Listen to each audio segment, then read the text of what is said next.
Welcome back to Attack on Titan, anime review episode number 29. This is reviewing the 61st anime episode of the anime, which is called Midnight Train. And for the first time ever for this anime review series, I'm reviewing the newest chapter of the manga with the episode of the anime. I was thinking of doing this for season 3, but that obviously didn't exactly plan out for me. So, excuse me. I ended up basically just doing like whatever they came out as specials. But yes, as of right now, because the manga is just about done, I have heard something that basically 136 possibly could be the final chapter series. I don't know. It has not officially been confirmed yet, but I have heard the manga is ending really soon. But I'll talk about the manga soon after I talk about the news episode of the anime. Now, this episode adapts from pretty much the entirety of chapter 93, and adapts from most of chapter 94, and adapts from a little bit of chapter 95. Yep. This episode, now, they make some slight visual changes. Mostly from what I see here, it looks like they just took basically the image and turned it around. Basically have the characters face a different direction. Of course, Studio David does the same thing. The David production does the same thing with Fire Force, where they take the image and basically just reverse it. Which doesn't really affect the story at all. Thing starts off with a meeting of basically the Marley Chiefs of Staff. Yes, and Zeke gets to this meeting with basically the guy who has been selected to inherit his power, Colt. Yes. Now, they're basically discussing the fact, despite the fact they won in the last week's episode, the way the world is treating it, they treat it as they lost the battle. Yeah, that's how it's been treated. So Zeke basically they figured out that they mentioned that it's almost the end of the power of the Titans. Also, I forgot to mention this in the last week's episode that the Cart Titan showed up last week and it's an upgrade with freaking machine gun turrets. I forgot to mention that. Yeah, I can't believe I forgot to mention the freaking Cart Titan of all things. Yeah, I never mentioned the Jaws Titan. Oddly enough, unlike last week's episode, which had appearance by 4 known Titans of the series, this week has the appearance of none of the characters transform into Titan form. We did the first mention of the Warhammer Titan. Yeah, it makes its first mention in this series. Yes, in the anime. In the manga, it makes its debut a little bit later after this. So, at this meeting, Zeke basically suggests they should basically resume the Operation Take Paradise Island. Now, in the manga, the general basically is actually against this plan. In the anime, basically, well, thanks to convincing from Zeke that because of the fact we have limited resources and we need to basically improve our, like mentioned about restructure our military structure. Yeah, the way his argument is a lot more convincing than how it was in the manga. Well, it takes some convincing. This one basically takes a good amount of convincing. And of course, Zeke made a lot of good points. So he agrees to the plan. Also, there's a slight change here. Because in case you're curious though, like both in the anime and manga, this meeting room has got a hole in its roof. Presumably from battle per se, but they don't really mention it. In the manga, they actually show the roof of this place from the basically eagle's eye point of view of the roof of the hole. In the anime, you don't see that. Nope, they don't see that at all. Which, I don't have a problem with that. That is perfectly fine. And then afterwards, we have basically a meeting we have Zeke and Colt going outside. Zeke, of course, basically lighting up a cigarette. Which in the manga, simply put, it's like just cut them basically them on the rooftop, basically smoking a cigarette. The way the anime does it does it really well. Also, this is the first time in the series that we see a character smoking. Now, there have been characters who have smoked before, like let's say the Colossal Titan. But here's the thing. An actual character who lit up cigarettes. Now, I think this was seen with Eren, who was the predecessor to the Attack Titan for Gershon Jaeger. The guy who Gersha named his second son after. Like, he apparently smoked. Yeah, I think it was like the only character who smoked. But this is the first time in present day we've seen smoking. And Zeke is not the only one who smokes. One of the generals who's not a Eldian, he smokes too. I think it's Colt who basically likes his cigarette with a match. Yes, a match. Not a lighter, a match. And they pretty much just of course, they have respect for the guy, even though they're Eldians. And Zeke, and by the way, Zeke in this episode is still referred to as the War Chief. And his Vice Chief is Reiner. Yes, Reiner is his Vice Chief. Also, and this is another thing I forgot to mention, Reiner has grown facial hair. Yes, he's grown himself sort of a beard. Zeke had a beard before the time skip, so not much change for him aside from the fact it's mentioned in this episode. This is the first episode to mention it in the anime that Zeke has 1 year left of his life. In the case of Reiner, he has already been the Armor Titan for 9 years. So he has pretty much 4 years left on his time as the Attack Titan. The Armor Titan. And of course, as mentioned in this episode, there's a couple people who are possibly considered to be possible candidates for his particular Titan power. One who happens to be one of the new characters, Gabby, who actually seems like she could be a possible fit. I mean, the brass basically think that she's a good fit. The other one is Falco. He's the only other person who's a candidate for it, but is not, let's say, approved to be one yet. Gabby has more of a chance than he does. So, and of course, Gabby, that some people think Gabby is the reason why Gabby's going to get it, because she admires Reiner. Now, like, right after this, they have the Eldians go back to their basically closed-off community. I mean, the way the anime depicts, it's kind of similar to what the Jews went through in World War II. As a matter of fact, we're in the same type of armbands. The only difference is their bands had the symbol of the Jewish religion, while in the case of the Eldians, it's a star. Though these ones are slightly different. Now, it's the same idea, but the reason is different. Now, the thing is, each one has different colors. Red probably signifies higher authority. Yellow means probably lower authority, and it's basically different colors. While in the case of stuff I've seen for the way the Jewish basically people, now mostly pictures I've seen black and white, or at least picking the fiction, it's usually white armbands with the Star of David. While in the case of this, it's mostly just a yellow star with either basically armbands being red, yellow, and blue. I'm sure there's probably different levels when it comes to authority. So everyone goes home, and then we see in the background now, unless you read the manga, you probably don't know who this long-haired guy is, who you see pop a couple times in the episode. I know who this guy is. It's Eren Yeager. He's in Marley. Yeah, they'll get this a bit later, but yeah, this is Eren. Obviously, this is Eren. Now, as someone who read the manga, I know this is Eren. I know that people who are basically anime only, like, you probably don't know this is Eren. But yeah, this is Eren Yeager in disguise. He's basically undercover without... Now, I'm not going to reveal exactly what the purpose of him being here is, but yeah, that is Eren Yeager. You see him once from behind, and then you see him later on as disguised as sort of a wounded soldier who basically is suffering through PTSD. They say trauma, but yeah, these guys went through PTSD because they basically survived through all the explosions.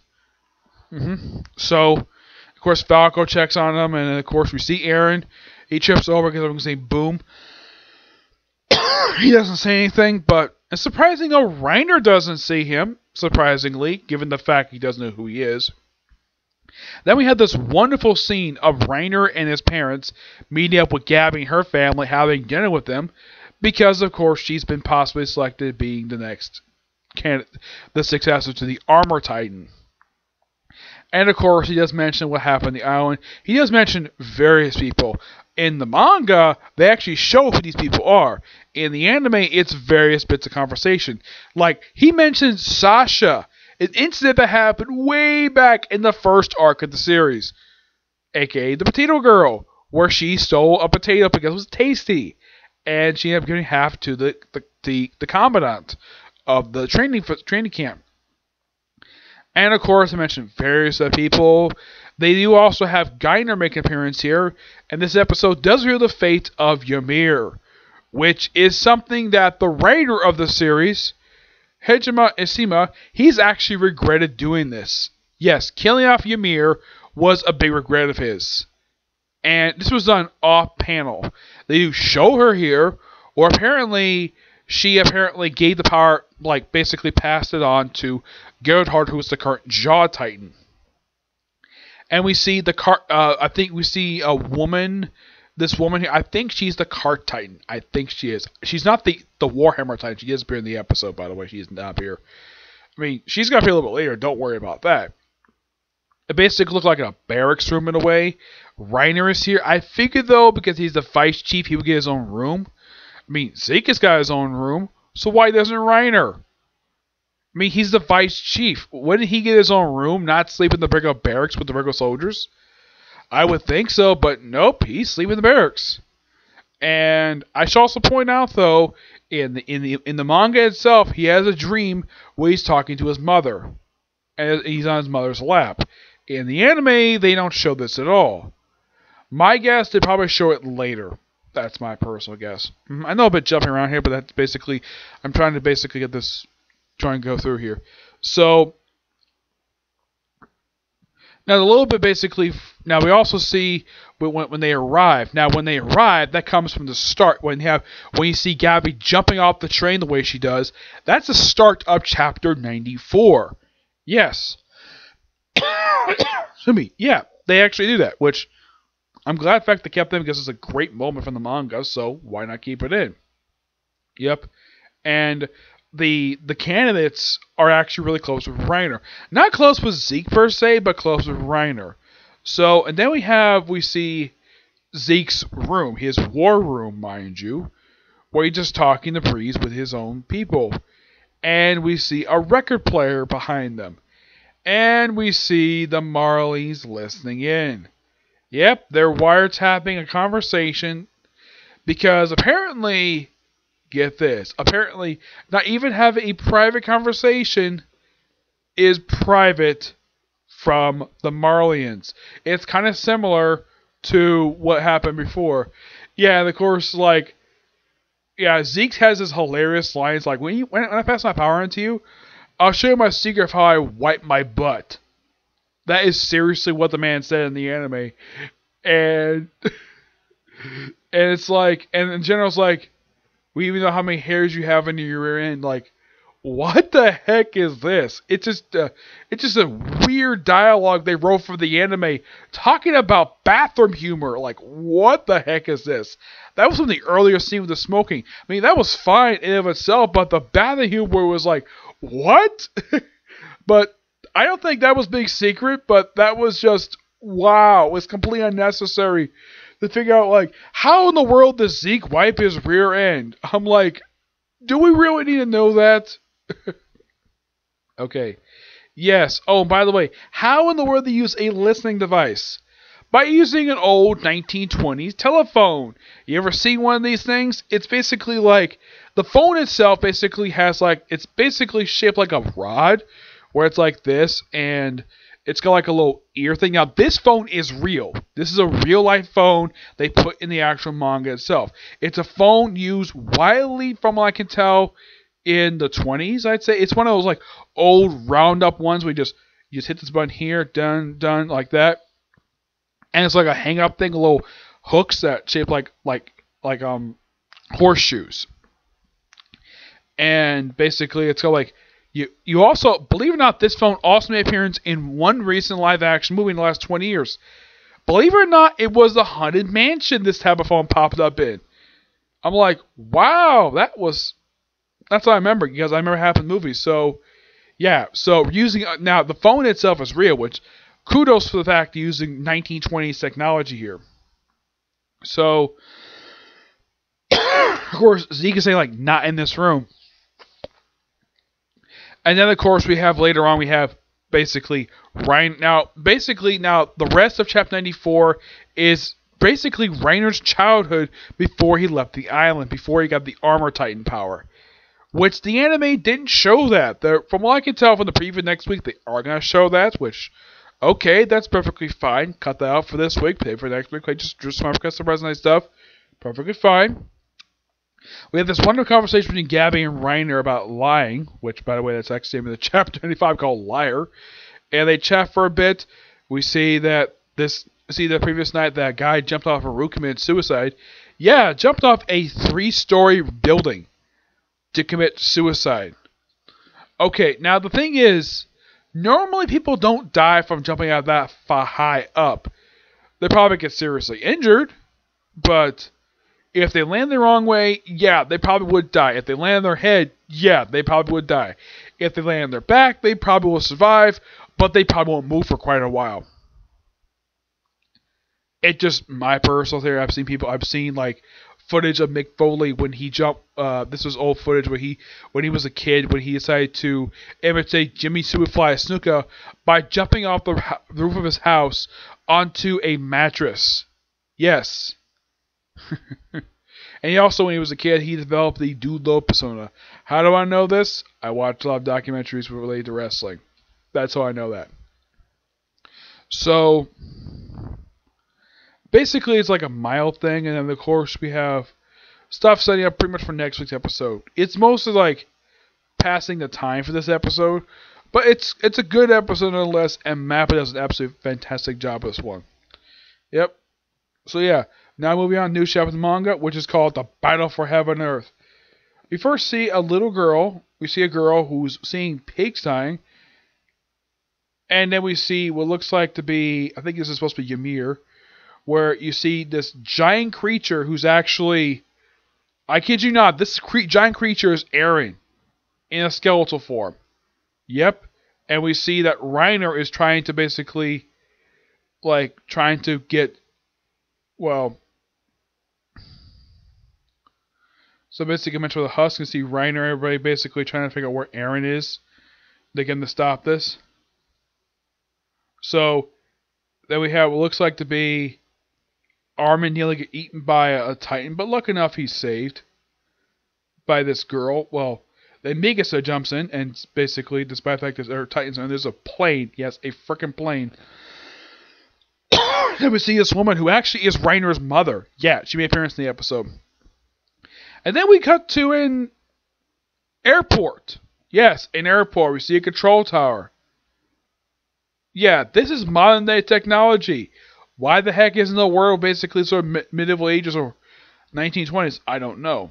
It's just basically how stuff is in this world. It's really weird. It's like certain parts of this world advance a lot quicker than everyone else is. Everyone else is watching basically Eren in his big husk form just plowing his way, and then we see Reiner beat the crap out of other Titans. And of course, well, him being saved with Thunder Spears, taking out other Titans as well. And the thing is, Armin even alive. And then we see more Titans. Like, apparently, these Titans are in fact the 9 Titans of the ages. Looks like another female Titan, the Warhammer Titan, some Rocky Titan, and a Crocodile Titan. Yep. And we see the Jaw Titan, where he's basically carrying, looks like to be an arsenal of frickin' bullets to take out the Attack Titan's neck. And then he's stabbed by the Warhammer Titan, but he's not dead. Don't worry, he's not dead, just basically stopped. Yeah. And then, of course, the Jaw Titan. Yeah, it's actually the Card Titan got stabbed. The Jaw Titan basically tries to jump, and of course, Reiner stops the Jaw Titan. The Jaw Titan slashes his face, and we see, oh yeah, Levi's in this chapter, where Armin is. And of course, battling his Air Titans, and we see Armin looks like he's in a strange, like, plane of existence, where he's reading Barnet, the previous Colossal Titan. And then apparently, we see the Colossal Titan show up, like, what, is this Barnet? And then apparently he's trying to eat the Armor Titan. He bites off the head, sending Reiner flying. I don't know if this is the end of basically Reiner at all. I don't know. I don't think it is. Then he's saved. And of course they try, and of course they go inside the rib cage. And of course Reiner, yeah, he's definitely alive. Thank God they kill him off. We see one Air Titans try to bite him. Of course, we see this one time he bites Levi's leg. I don't remember who. I don't think this is the Found Titan. No, I don't know who this Titan is. Just some strange Titan who Levi slashes up, and then of course they all hang off on the rib cage, and then we see like Mikasa apparently sprouting wings, and we see the flying Titan. Yep, a Titan who flies. They actually mentioned that in the anime, where it mentioned, is there a Titan who flies? Yep, there is a Titan who flies. Yep, and we see that Annie's brought along this flying Titan. He's like, I had the comment early, Annie, but I'm glad I did. And that's where the chapter ends. I wouldn't be surprised if it was like a 0.5, whatever. But didn't end with a to be continued, surprisingly. Other chapters normally did. This one didn't. It's like this one is like a half completed chapter, but it's a good chapter nonetheless. And I give it roughly a 9 out of 10. Great chapter. And I can't wait for the next chapter to come out. Basically, either it's going to be later on this month, or they're going to release it next month. Who knows? But there's one chapter left. I have heard possibly 136 is the last chapter, but it's weird though. Like next month we have 1000 One Piece and the final chapter of this series coming next month. Yeah, from what I heard from one guy, this is a similar situation with they with Fullmetal Alchemist Brotherhood, where the final chapters of the manga released during the anime itself. Yeah, that's quite something. So yeah, that's it particularly, and it's probably gonna be every videos. I don't have more plans in videos today, so yeah. So I see you all tomorrow for my review for Black Clover. Okay, to the next video. Bye.